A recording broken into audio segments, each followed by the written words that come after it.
tema da palavra de hoje, irmão, ela toca todos os momentos da nossa história, porque a pressão faz parte de todos eles. Pressão para prosperar, pressão para crescer, pressão para avançar, pressão dos inimigos, mas também de pessoas que te amam. A pressão não é necessariamente algo ruim. A ausência dela faz com que a gente se acomode. Então tem muito mais a ver com como a gente lida com a pressão do que com a pressão em si. Assim como os problemas eles existem para todo mundo. Então uma vida próspera tem muito mais a ver com como eu lido com os problemas do que com o que os problemas são de fato. O salmista, quando diz que o Senhor prepara uma mesa na presença dos inimigos e honra ele, ungindo a cabeça com óleo e o cálice faz transbordar, ele está deixando claro que para quem caminha com Deus e tem uma firme convicção das promessas, os gigantes deixam de ser problema e eles passam a ser plateia. Para outros, os gigantes foram o fim da história. Eles desistiram quando os gigantes se levantaram, eles sucumbiram quando os gigantes vieram. Então você percebe que é você quem define o que os seus gigantes serão, problema ou plateia. É você que define o que a pressão será, combustível ou final da história. É você que define o que as promessas serão fábulas ou serão norte. Elas vão romantizar a tua jornada de fé ou elas vão nortear os teus passos. É você que define o que Deus é, o centro da construção da tua história, ou algo acessório que você utiliza quando precisa de ajuda. É você que define, irmão, tudo que é importante, se vai ser de fato prioritário ou secundário, se vai ser de fato indispensável ou acessório. E à medida que a gente define aquilo que a gente vai definir também que tipo de vida a gente vai ter. Você define que tipo de vozes você dá acesso, que tipo de pessoas você ouve conselhos, que tipo de lugares você busca a instrução. Você que define os combustíveis da tua jornada, você que define para onde vai. E isso é liberdade. É interessante porque, historicamente, quando os escravos foram libertos no Brasil, nesse período vergonhoso da nossa história, em que pessoas eram compradas e vendidas, a história diz que muitos escravos pediram para voltar para os seus senhores porque não sabiam como lidar com a liberdade. Saber lidar com a liberdade é algo importante, irmão, porque não é só sobre ser livre, é sobre se portar como alguém livre. Não, vou falar isso de novo e alguém vai pegar isso aqui. Não é só sobre ser filho, é sobre se portar como filho. Não é só sobre ter uma promessa, é sobre se portar como alguém que carrega uma promessa de Deus. Irmão, vamos ser sinceros, não é uma promessa de alguém, é uma promessa de Deus. Você precisa caminhar como alguém que carrega uma promessa de Deus. Você já ouviu aquela expressão, aquela mulher parece que está com um rei na barriga? Por que essa expressão é usada? Embora haja um sentido negativo, mas a ideia é que alguém que sabe que carrega um príncipe se porta de uma forma diferente. A pergunta que a gente precisa fazer é: como deve se portar alguém que carrega a vida de Deus dentro de si? Como deve se portar alguém que carrega promessas de Deus dentro de si? Como deve se portar alguém que carrega uma esperança viva dentro de si? A gente não tem desculpas, irmão, para dizer que a gente parou por causa da pressão. Todos os discípulos enfrentaram pressão. Alguns foram decapitados, alguns foram crucificados de cabeça para baixo, inclusive, porque não queriam ser crucificados como o seu mestre foi. O primeiro mártir foi apedrejado, a glória de Deus brilhava sobre a sua face. A igreja foi perseguida desde o princípio. Nero tentou criar uma indisposição social, tacou fogo em um bairro inteiro e colocou a culpa nos cristãos. Os cristãos foram empalados e foram envolvidos em cera para serem utilizados como luzes para iluminar as cidades à noite. Cristãos foram lançados em covas. Não, a gente não pode usar a pressão como desculpa. A pressão que a gente enfrenta hoje é infinitamente menor do que a pressão que muitos cristãos enfrentaram um dia e enfrentam até hoje na janela 1040, em lugares perseguidos. Então a gente precisa entender que se tem gente que consegue se manter fiel com mais pressão do que o que a gente tem enfrentado, o problema não é a pressão. Faz sentido? O problema é a minha mentalidade, ou a forma como eu enxergo, é a forma como eu lido. Pressão sempre vai existir, guarda isso, irmão. A pressão pode se tornar o teu combustível. Eu lembro de uma mensagem que eu preguei, uma série que eu preguei em Miami. Eu não lembro se eu cheguei a falar sobre isso aqui em Alphaville, sobre grandeza. E um dos conselhos de sabedoria que eu dei é: cuidado com quem respeita demais os seus limites. Todo filho mimado teve um pai que respeitou demais os seus limites. Esse é o meu desafio como pai, porque a gente ama tanto, que a gente quer poupá-los de coisas que a gente não foi poupado, mas talvez por isso a gente se tornou quem a gente se tornou. Lembra daquele ditado, aquele provérbio oriental? Tempos difíceis criam homens fortes. Homens fortes criam tempos fáceis. Tempos fáceis criam homens fracos. Por isso que muitos herdeiros perderam herança, porque eles foram ensinados a ser herdeiros, mas não foram ensinados a serem homens de governo. Então herdaram algo de alguém que governava, mas ninguém ensinou eles a governar. Então, irmão, a pressão, ela é importante. Cuidado com quem respeita demais os seus limites. Cuidado com quem sempre tenta te trazer para um lugar de conforto. A história não é feita em lugares confortáveis. A história do novo nascimento, da redenção, da nova aliança, a história da igreja, a história do evangelho, começa numa manjedoura, termina numa cruz, num lugar emprestado. E o verbo vivo, o Filho de Deus, ele é sepultado no lugar emprestado. Ele enfrenta por 3 dias um período de ausência de vida, até que a voz do seu pai chama ele de volta da morte. Então o que a gente aprende com os evangelhos? O que a gente aprende com Deus? O que a gente aprende com a história de Jesus? É que a pressão sempre fez parte do ministério deles, mas a despeito da pressão, as promessas sempre se cumpriram. Levante suas mãos, declara isso comigo em nome de Jesus. Diga: a despeito da pressão, toda a promessa de Deus, diga, vai se cumprir.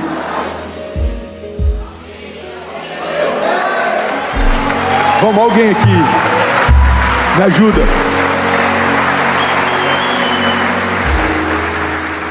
A pressão pode ser um combustível. Se alguém já entrou no Fla-Flu, no Maracanã, na época em que tinha mais lugares do que tem hoje, você sabe muito bem do que eu estou falando. O Fla-Flu, irmão, é um patrimônio cultural do Brasil. Eu sei, aqui tem Corinthians e Palmeiras, mas nada se compara ao Fla-Flu. Tô brincando, mas é sério. Escreveram músicas sobre, fizeram livros sobre, documentários sobre. Por quê? Porque quando você entrava naquele lugar, uau! Agora pergunta para os jogadores de alto padrão se eles preferiam jogar ali ou se eles preferiam jogar num estádio vazio, sem torcida. A pressão, para quem aprendeu a lidar com ela, não é um problema, começa a se tornar até um combustível. Tem grandes boxeadores, inclusive, alguns campeões mundiais, que deixavam o seu opositor bater um pouco mais, para que isso fizesse com que eles se irassem ainda mais, e eles vinham com tudo em seguida. A pressão, irmão, pode ser um catalisador. A pressão pode ser a melhor coisa que vai acontecer na tua história, porque sem a pressão, a gente abaixa a guarda.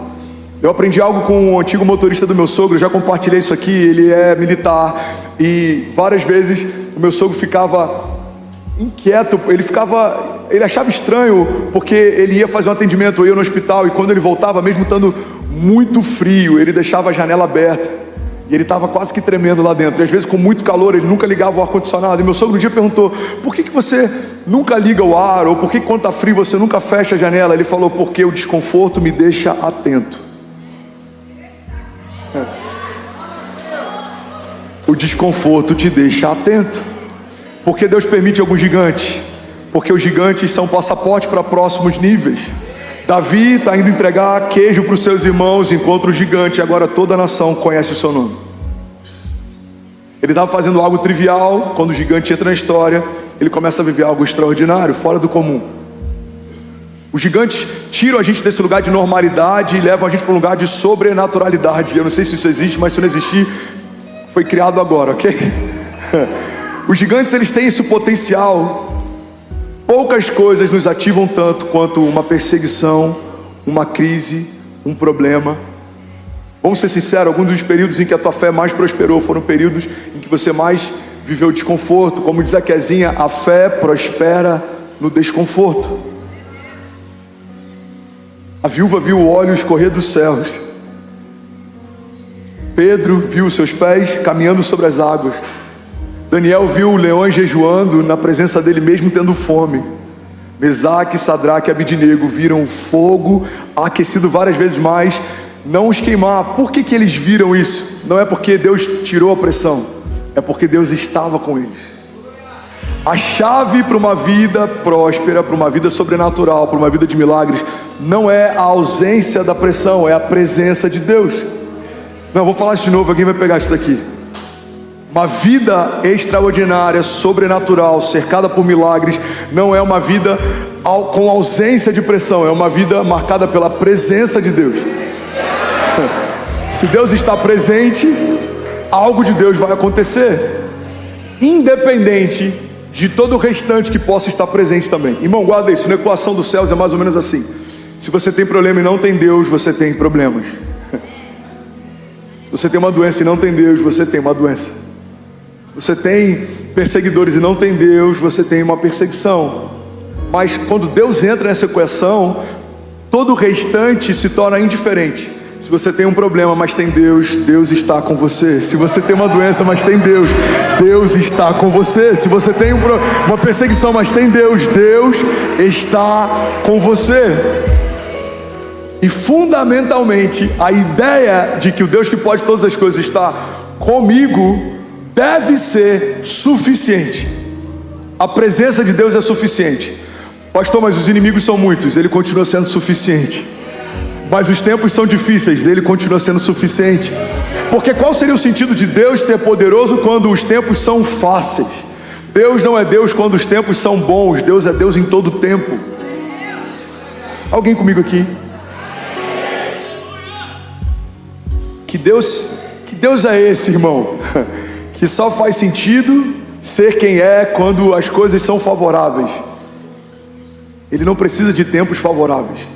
Ele torna momentos de crise em momentos favoráveis.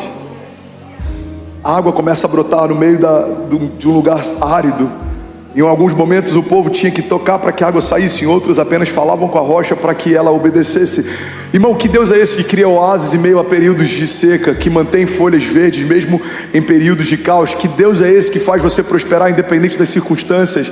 Que Deus é esse que faz a gente ter paz mesmo que ande por um vale de sombra e morte? Que Deus é esse que nos dá proteção mesmo que 1000 caiam ao nosso lado, 10.000 à nossa direita? Irmão, é o Deus que a gente serve, é o Deus Todo-Poderoso, é o Deus que pode todas as coisas. E se Ele está com você, a pressão não é mais um problema, a pressão se tornou agora um combustível. Você precisa entender que o inferno está tentando parar você. Isso não é uma má notícia. O problema seria se o inferno estivesse tentando patrocinar você. Se o seu projeto é patrocinado pelo inferno, sim, você tem um problema. Mas se o projeto que Deus te deu tem sido retaliado pelo inferno, não, você não tem um problema. Você está no lugar que você deveria estar. Deus é quem te move, Deus te sustenta, Deus te guarda. E o inferno, irmão, manda ele reclamar com quem te chamou. Irmão, quem te chamou te sustenta. Quem te prometeu te garante. Há alguém comigo aqui? Aleluia. Aleluia. Vamos colocar alguns pingos nos is. O inferno contra você, tá tudo bem, nada mudou. O inferno a favor de você, uau, você precisa de Jesus urgente. Quando o seu maior opositor te apoia, você tem um grande problema. Agora, quando o seu maior opositor te odeia, nada mudou, nada de novo. O inferno odeia você, o inferno odeia suas promessas, o inferno odeia sua família.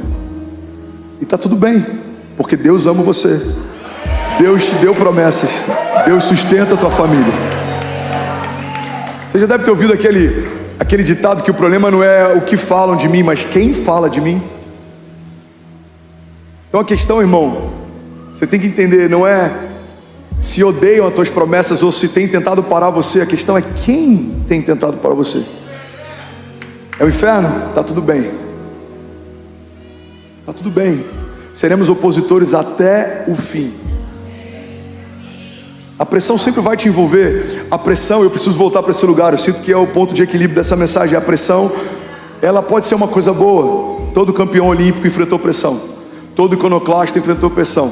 Todo homem que criou um mercado que não existia enfrentou pressão. Eu vou usar até alguns que não são homens de Deus necessariamente, mas que fizeram história. Quando Steve Jobs disse que criaria um celular que não utilizaria um teclado analógico, todo o mercado achou que ele estava louco.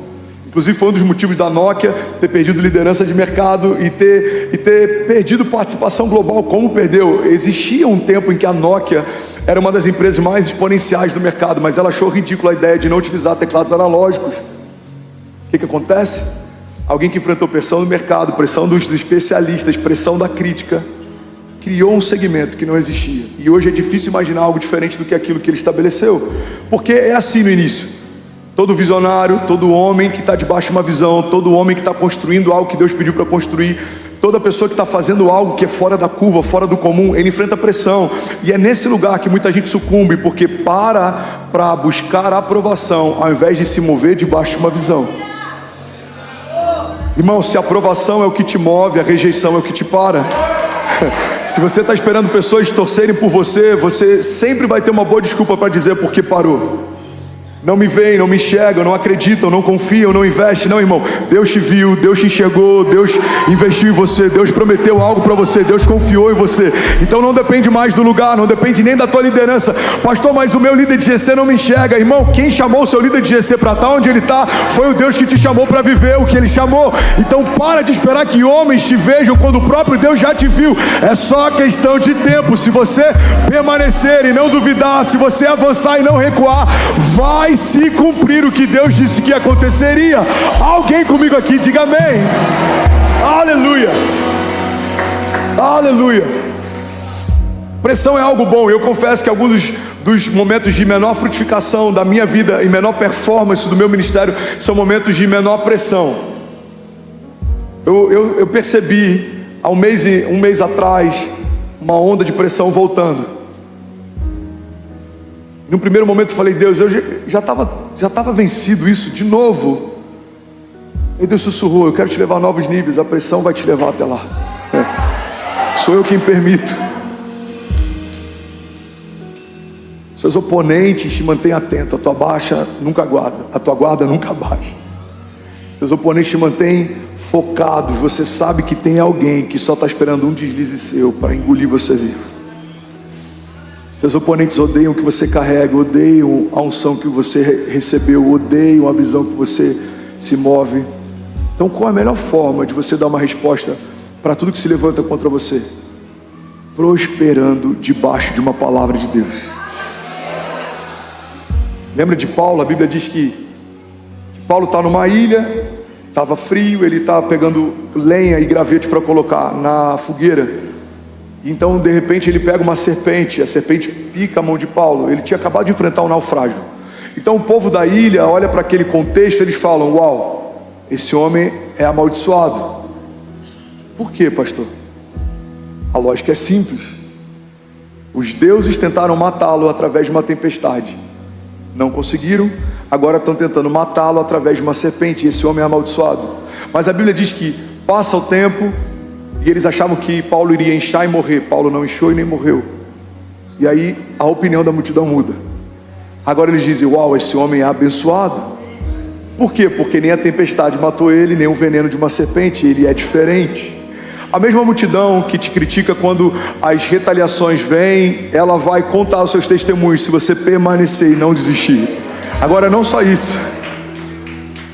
A multidão não só conta histórias. A multidão, ela quer usufruir do testemunho que você carrega. A Bíblia diz que depois então que Paulo permanece, aqueles homens começam a dizer, uau, esse homem ele é poderoso. E aí começam a trazer todos os homens doentes da ilha para que Paulo orasse por eles.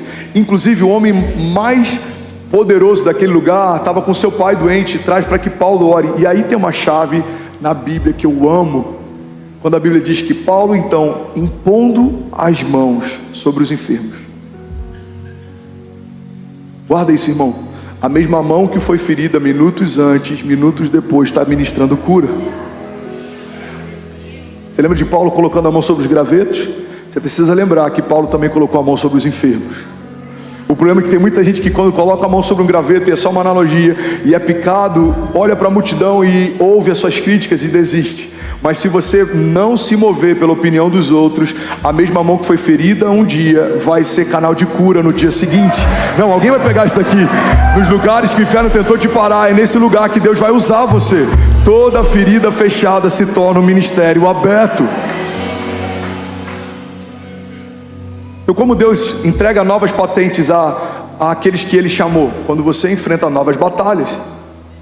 Toda área que você foi testado, você é aprovado. Toda área que você foi testado, você é promovido. Onde fazemos bons marinheiros em meio a grandes tempestades? Onde fazemos grandes homens de Deus? Em meio a campos de batalha. E os campos de batalha, irmão, como já diria Joyce Meyer, eles não são só campos de batalha naturais. Existem campos de batalha na mente. Sua mente todos os dias tem sido bombardeada para você esquecer do que Deus te disse e colocar a sua atenção naquilo que os outros dizem. Para você tirar os seus olhos daquilo que a promessa aponta e você começar a buscar sinais em meio às circunstâncias ao teu redor. Irmão, a gente tem que escolher se a gente vai se mover por como as coisas estão ou se a gente vai se mover por uma palavra que Deus nos deu. Os tempos são difíceis, Deus continua sendo bom. Os tempos são maus, Deus continua sendo bom. Os meus inimigos querem me parar, Deus continua sendo bom. A questão não é como as coisas estão, a questão é Deus continua sendo bom. A sua misericórdia dura para sempre. O Senhor é por nós, quem será contra nós? Agindo Deus em nosso favor. Vamos, igreja, declara com autoridade. Então é sobre esse tipo de resiliência que a fé nos convida a ter. É como se a gente não ouvisse o que está sendo falado lá fora, porque existe uma voz falando bem alto dentro de você. Você é o meu filho amado, em quem eu tenho o meu prazer, eu tenho promessas de vida eterna para você. Não olha para a direita e nem para a esquerda, continua olhando para mim. Eu sou o autor e consumador da tua fé. Eu sou o caminho, a verdade e a vida. Em mim tudo subsiste, tudo que você precisa é de um toque meu. Eu satisfaço você, eu preencho todo o vazio, eu cesso toda a dor, eu cesso toda a tempestade. Eu sou aquele que o vento e o mar obedecem. Alguém está comigo aqui? Diga eu creio. Diga que para suportar a pressão eu preciso de mais de Deus. Irmão, você não precisa de menos pressão, você precisa de mais de Deus. Você não precisa de menos pressão, você precisa de mais presença. Você não precisa de menos pressão, você precisa de mais autoridade. Você não precisa de menos pressão, você precisa de mais lugar secreto. Você não precisa de menos pressão, não. Você precisa de mais profundidade na palavra. Você não precisa de menos pressão, você precisa de mais palavra revelada. É interessante que normalmente a nossa mente pede para que a pressão diminua, quando a mentalidade do céu pede para que as realidades dos céus aumentem. A oração do Pai Nosso é pautada nisso: seja feita a tua vontade, assim na terra como no céu. Ou seja, a despeito das realidades que me cercam, eu preciso trazer à existência as realidades dos céus para que elas me movam. Não há falta no céu, não vai ter falta na minha casa também. Não há crise no céu, eu não aceito crise na minha mentalidade também. Não há escassez no céu, eu não aceito escassez na minha despensa também. Não há doenças nos céus, eu não aceito doenças na minha casa também. Irmão, alguém crê que Deus é suficiente aqui? Diga eu creio. Diga com autoridade, diga eu creio que o meu Deus supre toda falta.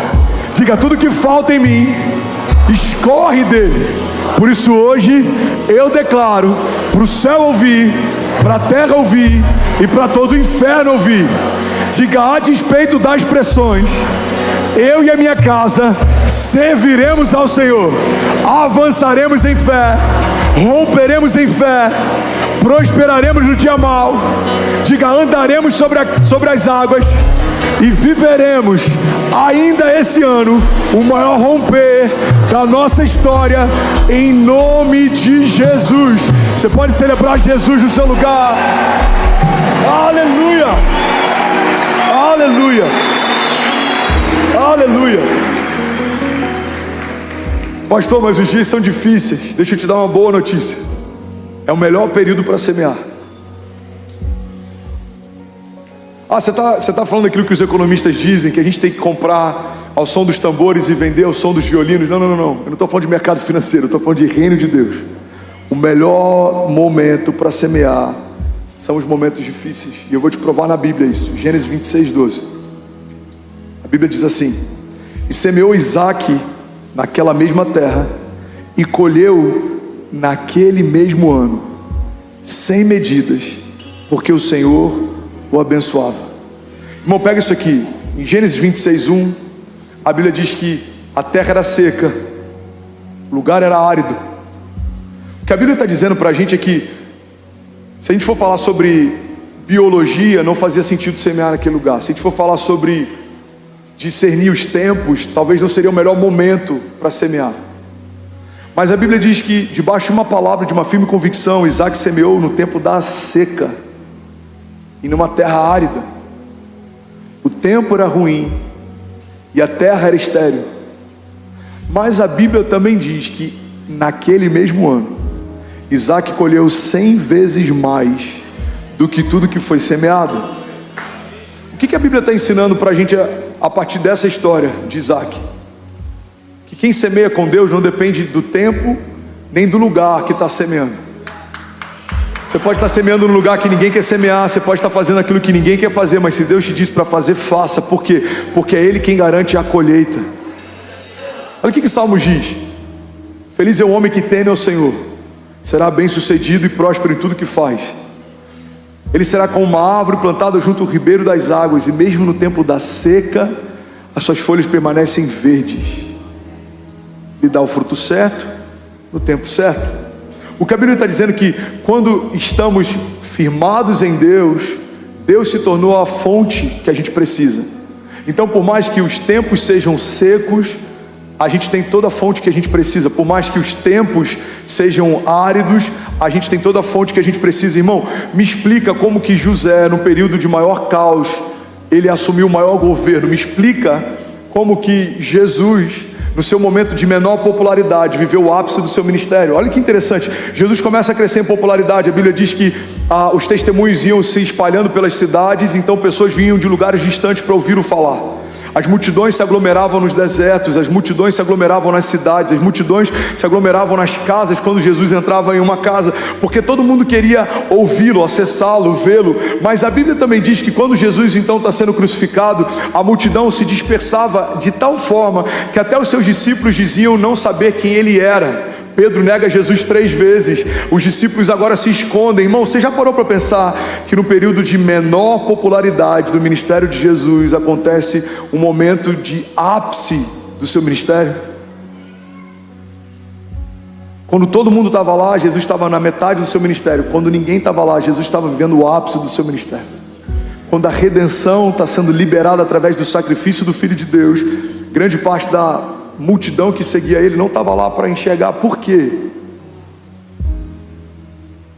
Porque Jesus está deixando claro que a gente não depende da quantidade de pessoas, da quantidade de aprovação, do tipo de terra, do tipo de solo, da geografia.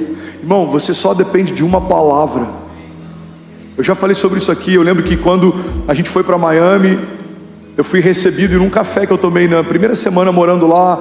Um amigo falou: André, cuidado, a América não mata profetas, a América compra profetas. Esse lugar é um cemitério de profetas. Eu já vi muitos homens de Deus vindo aqui bem intencionados e enviados por Deus, mas eles se acomodaram e abriram mão do propósito por causa do conforto. Eu lembro que quando Deus enviou a gente para Alphaville, uma das coisas que eu vi é: Alphaville é um cemitério de ministérios. Muitos grandes ministérios tentaram construir igrejas aqui e não foram bem sucedidos, não deram certo. Eu lembro que quando essa palavra ela veio no meu coração, eu já falei sobre isso aqui, mas pode ser novo para alguém. Eu falei: Deus, se aqui é um cemitério, tem muitos ossos secos esperando uma voz profética para voltar a viver. Existe um exército esperando uma voz de comando para voltar a viver. Você percebe que aos olhos de alguém que se move de forma natural, um cemitério é algo ruim, mas aos olhos de alguém que está debaixo de uma palavra profética, um cemitério é um grande exército que vai voltar a viver. Por acaso esse vale de ossos secos pode voltar a viver? Senhor, tu sabes. Então Deus diz para o profeta: então abre a tua boca e profetiza. E aí o profeta se coloca de pé, ele diz: vale de ossos secos, ouçam o que diz a voz do Senhor. E o vale de ossos secos então se torna um exército forte e poderoso. Irmão, guarda isso em nome de Jesus. Você não depende da geografia, você não depende da economia, você não depende da aprovação dos outros, você não depende da opinião de homens, você não depende de nada que é exterior, de nada que é secundário, de nada que é natural. A Bíblia diz que Abraão, crendo contra a esperança, ele se moveu por conta de uma promessa. Abraão, você vai ter filho. Ele olha para ele: impossível, eu sou velho. Ele olha para a esposa: impossível, ela era estéril. Mas ele olha para a palavra, Deus disse que vai acontecer. Já aconteceu. E sabe o que acontece? Ele tem um filho. Irmão, Deus pega alguém como Pedro e transforma ele no apóstolo do Novo Testamento, da Nova Aliança. Deus pega alguém como Saulo e transforma ele no homem que tem as maiores revelações do reino de Deus no Novo Testamento. Deus pega alguém como Davi, que nem o seu pai cogitou que seria uma boa opção para ser ungido naquele dia. Deus pega José, que os seus irmãos venderam. José era escravo quando Deus chamou? Não, José foi chamado antes de escravizarem ele. É esse entendimento que você tem que ter. Deus te chamou antes dos seus inimigos se levantarem. Antes dos irmãos venderem José, Deus já tinha chamado José. Pega isso, irmão. Antes dos leões serem colocados naquela cova, Deus já tinha chamado Daniel. Antes dos seus inimigos se levantarem essa semana, Deus já tinha chamado você desde o ventre da sua mãe. Então, quando eu entendo que o chamado antecede a retaliação, quando eu entendo que o chamado de Deus, ele foi gerado antes dos meus inimigos se levantarem, eu preciso entender que os meus inimigos chegaram tarde. Já existe uma palavra que ocupa esse lugar dentro de mim. Quando seus inimigos baterem a porta, eu já falei sobre isso, eu quero que você guarde isso em nome de Jesus. Quando a escassez bater a porta, deixa Jesus abrir e dizer: já está ocupado. Quando o medo bater a porta, deixa Jesus abrir e dizer: já está ocupado. Alguém comigo aqui? Aleluia. Aleluia. Se for para ele, você pode fazer melhor. Aleluia.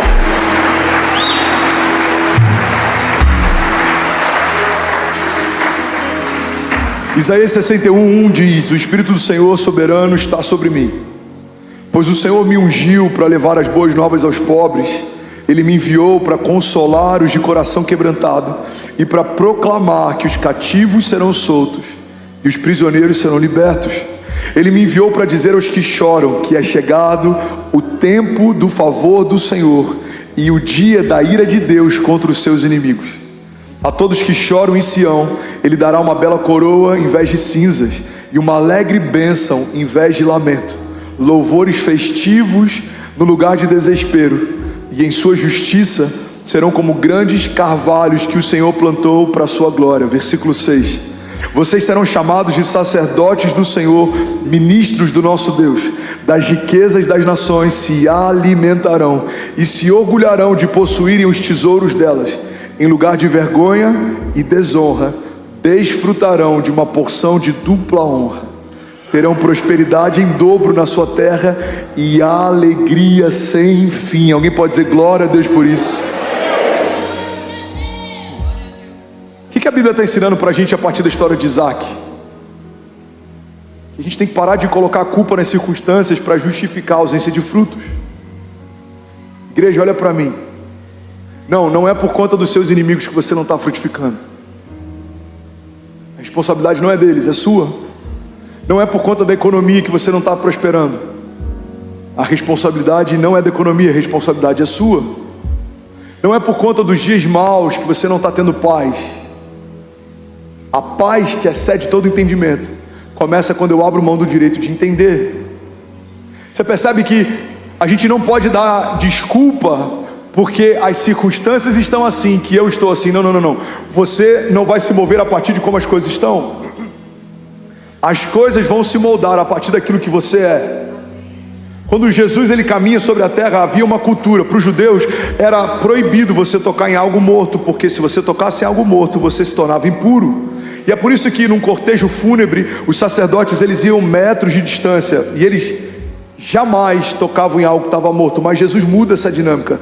Jesus estabelece uma nova realidade. Você precisa acessar isso, irmão. Alguém está comigo? Diga amém. A dinâmica antes de Jesus era: se eu toco no que está impuro, eu me torno impuro. A dinâmica depois de Jesus é: se eu toco em algo que está impuro, aquilo que eu toquei se torna aquilo que eu sou. O que acontece quando o autor da vida tocava em algo que estava morto? Tudo que estava morto voltava a viver.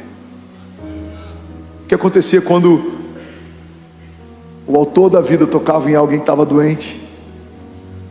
Aquele que estava doente recebia cura. O que acontece quando o autor da vida toca em alguém que está enfrentando falta? Aquilo que falta é suprido. Ou alguém que está carente, toda carência é saciada. Alguém que está com medo, todo medo é lançado fora. Então, irmão, quando a gente tem acesso à fonte que preenche todo o vazio, não tem mais desculpa para a gente dizer que por causa das circunstâncias a gente não prospera, a gente não cresce, a gente não dorme, a gente não tem paz, a gente não caminha em vida. Por quê? Porque não tem mais a ver com como as coisas estão, tem a ver com como você está. Os dias são maus, Deus é bom. Os dias são de caos, você tem a paz que excede todo entendimento. Os dias são de falta, você tem acesso ao dono de todo o ouro e de toda a prata, ao Jeová Jireh, o Deus da provisão. Então, como suportar a pressão? Olhando menos para como as coisas estão e olhando mais para quem Ele é. Uau, 10 mil famílias online agora, você pode celebrar. Você tem noção que se tiver 2 pessoas por casa, tem mais de 20 mil pessoas online agora de manhã? Não, de verdade, alguém pode celebrar o que Jesus está fazendo aqui? Aleluia! Aleluia! Então vamos para a vida de Jesus. Como Jesus lidava com portas fechadas. Isaías 53 diz assim: Ele era desprezado e o mais rejeitado entre os homens, homem de dores e experimentado nos trabalhos, e como um de quem os homens escondiam o rosto. Ele era desprezado e não fizemos dele caso algum. Sabe o que é interessante? Ele não parou por causa disso. Jesus era desprezado, mas Ele não parou por causa disso. Jesus, Ele era rejeitado, mas Ele não parou por causa disso. Irmão, olha para mim, a sua rejeição não é desculpa para você parar. Aquilo que os outros falam a seu respeito não é desculpa para você parar. As coisas que se levantam contra você não é desculpa para você parar, porque nunca teve a ver só com eles, tem a ver com Jesus. Se Jesus está no barco, vai ficar tudo bem. Se Jesus é o centro da tua história, vai ficar tudo bem. Se o sangue de Jesus é o que te cobre, vai ficar tudo bem. Se a presença de Jesus é o que te move, vai ficar tudo bem. Não é sobre as circunstâncias. Segundo as Reis, capítulo 13, versículo 14, tem uma história que eu amo, eu quero compartilhar com você. Eliseu estava sofrendo, diz a senhora, Eliseu estava sofrendo da doença da qual ele morreria. Então Jeoás, o rei de Israel, foi visitá-lo e, curvado sobre ele, chorou gritando: meu pai, tu és como os carros e os cavaleiros de Israel. E Eliseu então lhe disse: traga um arco e algumas flechas. E assim o rei fez. Então pegue o arco em suas mãos, disse ele ao rei de Israel. E quando pegou, Eliseu pôs as suas mãos sobre as mãos do rei e lhe disse para abrir a janela que dava para o leste e atirar. O rei o fez. Então Eliseu declarou: esta é a flecha da vitória do Senhor, a flecha da vitória sobre a Síria. Você destruirá totalmente os arameus em Afeque. Em seguida, Eliseu mandou o rei pegar as flechas e golpear o chão. E ele golpeou o chão por 3 vezes e parou. Irmão, pega isso aqui, você está comigo? Qual que é o contexto? O profeta está morrendo, o rei está desesperado. Ele vai até um homem de Deus, porque todo homem sábio busca em Deus conselho, sabedoria, direção. Então é isso que o rei faz. O rei vai até o leito de Eliseu. Ele fala: meu pai, você está partindo, você vai morrer. Eu imagino que ele está indo em busca de uma bênção, ele está indo em busca de uma palavra, ele está indo em busca de uma direção. E é exatamente isso que o profeta dá para ele. O profeta fala: rei, pega flechas e o arco, abre a janela e lança uma flecha. E a Bíblia diz que assim que o rei lançou uma flecha, ele diz: essa flecha profeticamente simboliza a vitória sobre a Síria. Aí ele fala: agora pega as flechas e golpeia o chão. E aqui está uma chave. A Bíblia diz assim: então ele golpeou o chão 3 vezes e parou. Você pode falar comigo? Diga: ele golpeou o chão 3 vezes e parou. Diga: ele parou. A Bíblia continua dizendo: o homem de Deus ficou irado com ele e disse: você deveria ter golpeado o chão 5 ou 6 vezes. Então iria derrotar a Síria e a destruiria completamente. Mas agora você a derrotará somente 3 vezes. Pastor, eu estou mais perdido do que cego em tiroteio. Eu vou te explicar. Quando você está debaixo de uma palavra profética, existe uma chave. E eu quero que você guarde ela hoje. Você só vai parar quando Deus te disser para parar. Não, pega isso aqui, me ajuda a pregar. Fala para quem está do seu lado. Você só vai parar quando Deus te disser para parar. Agora fala para quem está do outro lado. Fala com cara de profeta. Fala, você só vai parar quando Deus te disser para parar. Sabe o que a gente aprende com esse momento na história? É que muitas vezes a gente se move quando Deus diz para a gente começar, mas a gente para mesmo Deus não tendo pedido para a gente parar. Irmão, não é tão difícil ouvir uma palavra quando a gente precisa se mover, mas muita gente está parando mesmo sem ter ouvido uma palavra para parar. Deus disse comece, começa. Deus não disse para parar, não pare. Deus disse confia, confia. Deus não disse para parar, então não pare. Deus disse que esse casamento era dele, você se casou. Deus não disse para parar, então não pare. Deus te deu uma palavra para abrir a empresa que você abriu. Deus não disse para parar, então não pare. Deus te deu uma palavra para o ministério que você carrega. Você começou o seu ministério, Deus não disse para parar, então não pare. O problema é que muita gente ouviu Deus quando começa algo, mas mesmo sem ouvir Deus, parou algo. Eu lembro que na América, muita gente que eu recebia vinha com uma palavra: pastor, a gente tem uma palavra de Deus para vir para a América. A gente vendeu tudo no Brasil, a gente veio. Uau, glória a Deus, Deus te abençoe, bem-vindo. Aí dava 4 meses, a família não se adaptou, o dinheiro acabou. Pastor, Deus deu uma direção que a gente precisa voltar. Irmão, Deus não é bipolar. A gente precisa assumir que a gente desistiu. Não foi Deus que mudou de ideia, a gente desistiu. Porque se Deus te disse para fazer algo, faça. Mas se Deus não disse para parar, não pare. Se Deus te disse para começar algo, comece. Se Deus não disse para você abortar, não aborte. Se Deus te disse para se lançar em algo, irmão, se lance. Se Deus não te disse para voltar atrás, então não volte. Não é difícil. No reino de Deus é basicamente assim: Deus disse para fazer algo, faça. Deus não disse para fazer nada, não faça nada. Se Ele disse para correr, corra. Se Ele disse para andar, antes. Se Ele disse para voar, voe. Mas se Ele não disse para parar, não pare. Não pare, não desista, não retroceda, não se compare, não olhe para o lado, não desanime, não busque aprovação, não espere que outros te vejam como Ele te vê. Não pare. Deus me deu uma palavra para Alphaville, estou debaixo dessa palavra. Enquanto não acontecer, não vamos desanimar. Enquanto não se cumprir, nós não vamos recuar. Mas os outros dizem, tanto faz o que eles dizem. Deus disse algo primeiro. Mas os outros pensam, tanto faz o que eles pensam. Eu tenho pensamentos de Deus que falaram comigo primeiro. Irmão, existe uma palavra que te move. Alguém está comigo? Diga amém. Só pare se Ele disser para parar. Diante dos ataques, irmão, você precisa decidir o que te reveste. Quais são suas armaduras? O que te protege, o que te guarda? Qual é o teu refúgio? Isso é uma decisão, você sabia? Você precisa decidir todos os dias. Quando você sai de casa, você precisa decidir: o Senhor é a minha armadura, Ele me guarda. O Senhor é o meu bom pastor, de nada terei falta. O Senhor me justifica. O Senhor me guia. O Senhor tem algo para mim nessa semana. O Senhor tem pensamentos de paz e não de mal. 1 João 5,4 diz: o que é nascido de Deus vence o mundo. E essa é a vitória que vence o mundo, a nossa fé.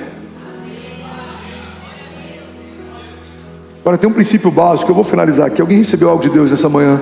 De verdade. Louvor pode subir. Pega isso aqui, irmão.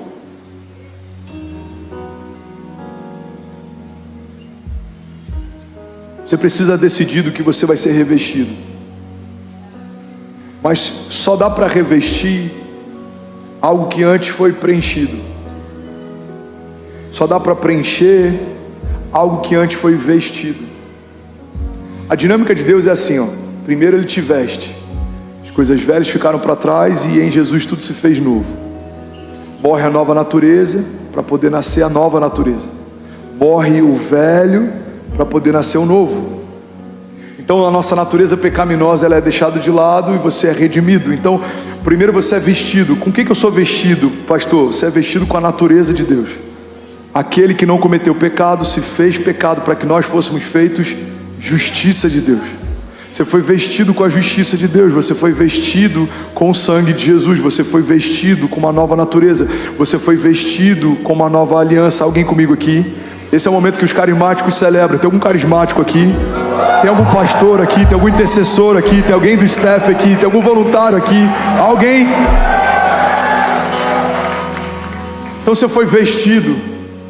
Mas o Evangelho não diz respeito só à morte do novo. O Evangelho diz também respeito ao preenchimento. A morte do velho, mas também ao preenchimento do novo. Não diz respeito só a você não ter o que você tinha, mas diz respeito a você carregar algo que você nunca carregou. Então você é vestido de uma nova natureza, mas agora você também é preenchido com a vida de Deus. Aí sai uma mentalidade de morte, entra uma mentalidade de vida. Sai uma mentalidade de escassez, entra uma mentalidade de abundância. Aí sai pensamentos de morte, sai pensamentos de mal, começam a entrar pensamentos de vida, pensamentos de paz. Aí sai uma mentalidade da terra, começa a entrar uma mentalidade dos céus. Alguém comigo aqui? Aí sai toda a força do seu braço, começa a entrar favor e graça. Aí agora sai todo o mau testemunho, começa a entrar novos testemunhos, milagres, sinais, maravilhas.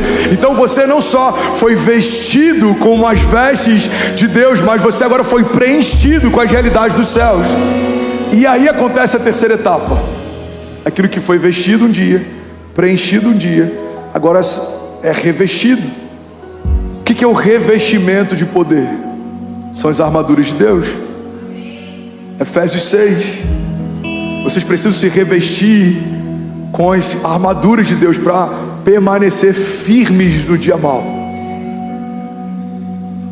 Porque certamente o dia mau ele vem, certamente as pressões elas vêm, certamente o inimigo se levanta, certamente as dúvidas elas vão tentar nos abater, certamente as opiniões vão tentar nos parar, mas o quão revestido você está, o quão firmado você está, o quão encoraçado você está, irmão, você precisa colocar o capacete, porque muitos dados vão tentar afetar a sua mentalidade, a sua visão. Você precisa colocar a couraça da justiça, porque muitas coisas vão tentar setar o teu coração, vão tentar parar os seus órgãos vitais. Você precisa estar calçado, porque tem lugares que você vai andar que eles são cheios de espinhos, tem lugares que você vai andar que eles vão tentar parar você, ferir teus pés, cansar você. Você precisa estar renovado. O óleo que é derramado sobre a sua cabeça faz com que os inimigos que tentem te pegar não consigam. Você se tornou escorregadio. Os seus inimigos tentarão te parar, mas eles não te alcançarão. Eles te perseguirão, mas não te encontrarão. A Bíblia diz: revesti-vos, pois, de toda a armadura de Deus, para poder permanecer firmes no dia mau. A gente tem que se revestir, irmão. Como que eu me revisto, pastor? Ouvindo uma palavra no domingo? Não, a palavra ela gera vida, ela te abençoa, ela te inspira, mas tem mais do que ouvir uma palavra, tem a ver com a gente mergulhar na palavra. Deus é a palavra não contém Deus, a palavra é Deus. Você precisa se encher da vida de Deus, se encher da palavra de Deus, você precisa se revestir das armaduras de Deus, você precisa beber das fontes de Deus, você precisa estar tão cheio, irmão, que quando as pressões vierem tentar te parar, não tem espaço vazio dentro de você, já foi preenchido. Quando as mentiras baterem a porta, a verdade de Deus já preencheu você. Quando os inimigos tentarem parar você, você vai olhar para eles e vai lembrar: maior o que está em mim do que tudo que se levanta ao meu redor. Aleluia.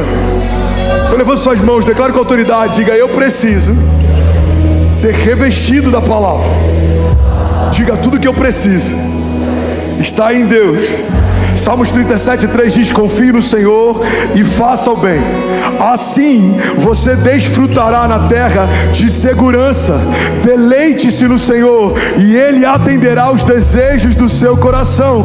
Entregue os teus caminhos ao Senhor, confie nele e Ele agirá, e Ele deixará claro como a alvorada que você é justo, e como o sol do meio-dia que você é inocente. Então descanse no Senhor e aguarde por Ele com paciência. Salmos 34:4 diz: busquei o Senhor e Ele me respondeu, livrou-me de todos os meus temores. Porque os que olham para Ele estão radiantes de alegria, os seus rostos jamais mostrarão decepção. Esse pobre homem clamou e o Senhor ouviu e o libertou de todas as suas tribulações, porque o anjo do Senhor é sentinela ao redor daqueles que o temem e os livra. Então provem e vejam que o Senhor é bom. Como é feliz o homem que nele se refugia. Temam o Senhor, vocês que são seus santos. Juízes 7 diz assim, não precisa nem colocar aqui, olha para mim, não se distrai. De madrugada, Gideão e todo o seu exército acampou junto à fonte de Arode. O acampamento de Midian estava ao norte deles, no vale, perto do monte Moré. E o Senhor disse a Gideão: você tem gente demais para eu entregar Midian nas suas mãos, a fim de que Israel não se orgulhe contra mim, dizendo que a sua própria força o libertou. Anuncie, pois, agora você vai pegar uma chave. Anuncie, pois, ao povo que todo aquele que estiver tremendo de medo pode ir embora. Ouve com calma isso aqui, porque isso aqui vai te ajudar a escolher bem suas alianças e companhias para a próxima estação.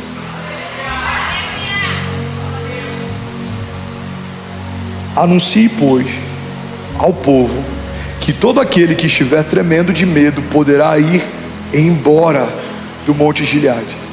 Então 22.000 homens partiram e ficaram apenas 10.000. Mas o Senhor tornou a dizer a Gideão: ainda há gente demais. O resto da história você já sabe. Um exército de 300 homens venceu seus inimigos. Deus foi glorificado a partir dessa vitória. Mas tem uma coisa aqui que me chama a atenção. Quando Deus diz que aqueles que têm medo podem ir embora, isso é uma liberação. Tem pessoas que o Senhor está querendo remover da nossa história, e nós estamos tentando nos agarrar a elas. Tem ambientes que Deus já te pediu para você sair, mas você continua preso a eles. Tem alianças que nunca foi Deus quem estabeleceu, mas você continua refém delas. Tem sonhos que nós estamos nutrindo que nunca foram sonhos de Deus, mas a cada novo ano insistimos para que Deus prospere algo que Ele não se alegra. Isso que Deus faz com Gideão é o que Deus vai fazer com alguns de nós, e eu me coloco dentro disso. Deus está dando uma liberação, e Deus está dando um conselho. Que conselho é esse, pastor? Você precisa remover pessoas medrosas da linha de frente. Pega isso aqui. Você precisa remover pessoas medrosas da linha de frente da construção da sua história. Por quê, pastor? Porque eles vão se tornar os seus conselheiros. Se você é cercado de pessoas que não creem em milagres, quando você depender de um, quem está perto vai te convencer de que milagres não existem. Se você caminha perto de pessoas que são ácidas em relação à igreja, quando você tiver um motivo para se sentir ferido com a igreja, eles só vão corroborar e concordar com a tua dor. Quando você precisar romper, vão te fazer acreditar que talvez seja melhor permanecer no lugar de conforto do que se lançar no meio do propósito. Irmão, tire as pessoas medrosas da linha de frente da construção da tua história. Pega essa chave aqui. Cuidado com quem respeita demais os seus limites. Se fosse pelos conselhos de alguns amigos, jamais compraríamos uma fazenda, no máximo um sítio. Se fosse pelo saldo da conta, jamais compraríamos um sítio, no máximo visitaríamos alguém que tem um. Se fosse pela visão de alguns companheiros de ministério, jamais teria vindo para Alphaville. Eu ouvi de muitos deles que esse lugar é um cemitério de ministérios e pastores. Mas a despeito do que os medrosos da linha de frente de muitos exércitos têm dito, existe uma palavra do Deus dos exércitos que está sendo dita. E essa palavra é: tudo é possível ao que crê. tudo é possível ao que crê. Deixa eu profetizar sobre você. Você vai dar conta em nome de Jesus, irmão. Você vai avançar, você vai prosperar. Você pode até tropeçar, mas a palavra de Deus diz que Ele envia ordem aos seus anjos a nosso favor, para que você não fique no meio do caminho. Você não vai parar, você não vai desistir, você não vai retroceder, você não vai se amedrontar. Os conselhos que terão espaço no teu coração serão conselhos de Deus. As opiniões que vão invadir o teu coração são opiniões de Deus. Você não precisa da opinião de ninguém, porque há uma palavra de Deus sobre você que foi liberada quando nada ao teu redor existia. Irmão, guarda isso aqui em nome de Jesus. Não precisa fazer sentido para ninguém, se já faz sentido para quem te prometeu. Aleluia, aleluia, aleluia, aleluia. Alguém feliz com Jesus ainda? Diga amém. Pastor, você está dizendo que eu preciso descartar pessoas? Não. Você só não pode contar com eles para lutar. Eles precisam de ajuda. Não podem ser a linha de frente durante uma batalha. Muitas vezes, irmão, guarda isso aqui, a gente não prospera porque o ambiente que a gente está plantado nos deforma. Se você não viu essa pregação, eu preguei num domingo há algumas semanas atrás. Acessa no nosso canal. Eu coloquei um bonsai aqui do lado e eu trouxe uma árvore que, quando plantada na natureza, chega a 20 metros de altura, mas quando plantado num vaso se torna um objeto de decoração. E o que Deus me ensinou através dos bonsais é que o lugar que você está plantado te prospera ou te deforma. Árvores frondosas plantadas no lugar errado se tornam objetos de decoração para a prateleira de alguém. Então, de quem é a responsabilidade? É minha. 10 mil famílias online. Você pode celebrar? Não, de verdade, de verdade. Será que alguém pode celebrar o que Jesus está fazendo? Aleluia! Dos Emirados Árabes ao Panamá, irmão, Deus está fazendo uma coisa nova. Aleluia! Aleluia! Será que alguém pode, pelo amor de Deus, fazer barulho? Aleluia! Jesus! Aleluia! Permaneça de pé, eu quero finalizar. Alguém feliz com Jesus ainda? Diga amém. Sabe, tem uma história, eu nem sei se ela é real, mas ela é muito boa. Ela não está na Bíblia, ok? Porque senão daqui a pouco vão falar: cara, o pastor falou lá de uma parábola que nunca vi na Bíblia. Ela não está na Bíblia, amém, gente? Mas tem uma história que diz que um cara estava pescando. Ele estava pescando lá algumas horas, e todo peixe que ele pegava, ele tirava uma frigideira, Piero, e ele colocava o peixe nela. E quando o peixe era maior do que a frigideira, ele jogava de volta. Daqui a pouco ele pescava um outro peixe, ele botava na frigideira, cabia nela, ele guardava. Era maior do que ela, ele colocava de volta. E aí uma pessoa que estava próxima ficou preocupado, porque falou: deve ser alguma lei ambiental. Se aproximou dele e falou: tudo bom, eu vi que quando o peixe é maior do que a frigideira, você devolve. Por quê? Tem algum motivo? Ele falou: não, é só porque se não cabe na minha frigideira, não dá para eu cozinhar. E aquele cara, ele ficou pensativo, porque ele entendeu algo que alguém vai entender nessa noite. Muitas vezes diminuímos as nossas expectativas para que o tamanho dos nossos sonhos caibam no tamanho da nossa estrutura. Esse sonho é grande demais, então eu preciso apequená-lo até que caiba dentro da minha estrutura. Quando na verdade o princípio da fé não é você diminuir o tamanho dos sonhos de Deus para caber dentro de você, é você permitir que o evangelho te expanda para comportar o tamanho dos sonhos de Deus. Porque pensa comigo, quando José recebe um sonho de Deus, Deus dá um sonho de governo para um menino. Ele era um menino mimado, carregava uma capa colorida, provavelmente não ajudava muito nos trabalhos. Ele era mimado pelo pai, por isso que ele não era bem quisto pelos irmãos. Mas Deus dá um sonho de governo para um menino mimado. Ele governa enquanto era menino? Não.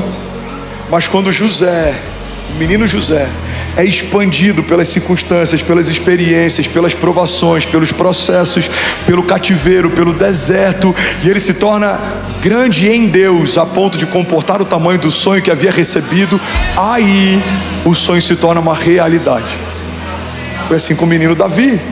O menino Davi é chamado, mesmo sem o seu pai cogitá-lo naquele dia, e recebe uma unção para reinar sobre Israel. Irmão, olha para mim, não é a presidência do Brasil, é o reinado de Israel. Você tem noção que o Messias viria da linhagem do trono? A Bíblia diz que o Messias viria da